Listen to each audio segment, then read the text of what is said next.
Welcome to অগ্রগতি Anjana's kitchen and blog. নমস্কার, অগ্রগতি অঞ্জনাস কিচেন অ্যান্ড ব্লগে সকলকে জানাই স্বাগত। আজকে তৈরি করেছিলাম পার্শে মাছ দিয়ে পার্শে মাছের তেল ঝাল রেসিপি।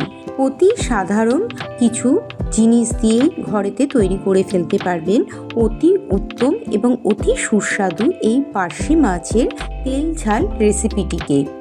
তাহলে চলুন আমি কিভাবে তৈরি করেছিলাম এই পার্শে মাছ দিয়ে তেল ঝালের রেসিপিটি সেটা দেখে নেওয়া যাক।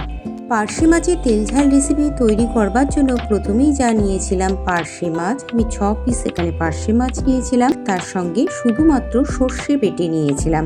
আমি আজকের রান্নাটি শুধু সর্ষে বাটা দিয়েই তৈরি করব, আদার্স এর মধ্যে আর অন্য কোনো মশলা অ্যাড করব না। দেখতে পাচ্ছেন গ্যাসের জন্য আমি কিন্তু ইন্ডাকশন ওভেনে এখন রান্না করছি। তো কড়াইতে আমি তেল চাপিয়ে দিয়েছিলাম। এবার লবণ ও হলুদ মাখিয়ে নেবার পর মাছগুলোকে গরম তেলের মধ্যে এক এক করে ছেড়ে এপিঠ ওপিঠ করে ভেজে তুলে নিয়েছিলাম। এখন গৃহিণীদের কিন্তু খুব সমস্যায় পড়তে হয়েছে, কারণ সবার ঘরেতেই এই গ্যাসের ক্রাইসিসের জন্য বেশ অসুবিধার সম্মুখীন হতে হচ্ছে। অধিকাংশ লোক যাদের গ্যাস ফুরিয়ে গিয়েছে তারা কিন্তু এই ইন্ডাকশন ওভেনেই রান্না করছে। আর আমারও ঠিক একই অবস্থা। আমার একটা সিলিন্ডার পুরোটাই খালি, আর যে সিলিন্ডারটি আছে সেটা অর্ধেক হয়ে গেছে। তাই জন্য আমি আজকে ইন্ডাকশন ওভেনে রান্না করে আপনাদের সঙ্গে শেয়ার করছি। দেখুন আমার মাছগুলো কিন্তু ভাজা হয়ে গিয়েছে। একবার ভেজে নেওয়ার পর আমি পরে আরেক ভাগ মাছ ভেজে নিয়েছিলাম। মাছ ভেজে নেবার পর আমি ওই তেলের মধ্যে হাফ টিস্পুন কালো জিরে ও 3টে কাঁচা লঙ্কা ফাটিয়ে তেলের মধ্যে ফোড়নে দিয়েছিলাম। ফোড়ন ভাজা হয়ে যাওয়ার পর আমি যে সর্ষে বাটাটিকে বেটে নিয়েছিলাম সেই সর্ষে বাটাটির মধ্যে কিছুটা জল দিয়ে গুলে আমি এইভাবে মাছ ভাজার মধ্যে ঢেলে দিয়েছিলাম।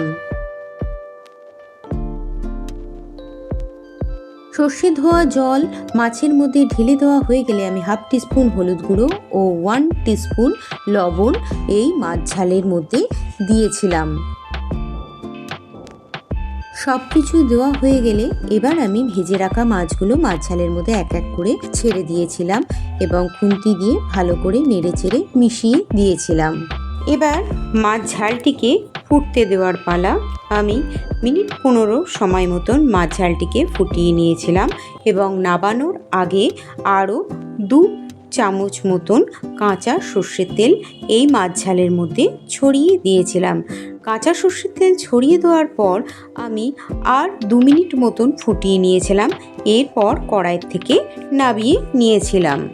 তাহলে আজকে তৈরি হয়ে গেল আমার পার্শে মাছ দিয়ে পার্শে মাছের তেল ঝাল রেসিপি। এই তেল ঝাল রেসিপিটি এত সুস্বাদু খেতে হয়ে থাকে, শুধুমাত্র এই পার্শে মাছের তেল ঝাল রেসিপিটিকে দিয়েই কিন্তু এক থালা ভাত খাওয়া হয়ে যাবে, সঙ্গে আর কোনো কিছুরই কিন্তু প্রয়োজন পড়বে না। তাহলে আজকের এই পার্শে মাছের তেল ঝাল রেসিপিটি আপনারা কারা তৈরি করে বাড়িতে খেয়ে থাকেন অবশ্যই কমেন্টে জানাবেন। আর ভালো লাগলে আমার চ্যানেলটিকে লাইক, কমেন্ট, শেয়ার ও সাবস্ক্রাইব করে দেওয়ার অনুরোধ রইল।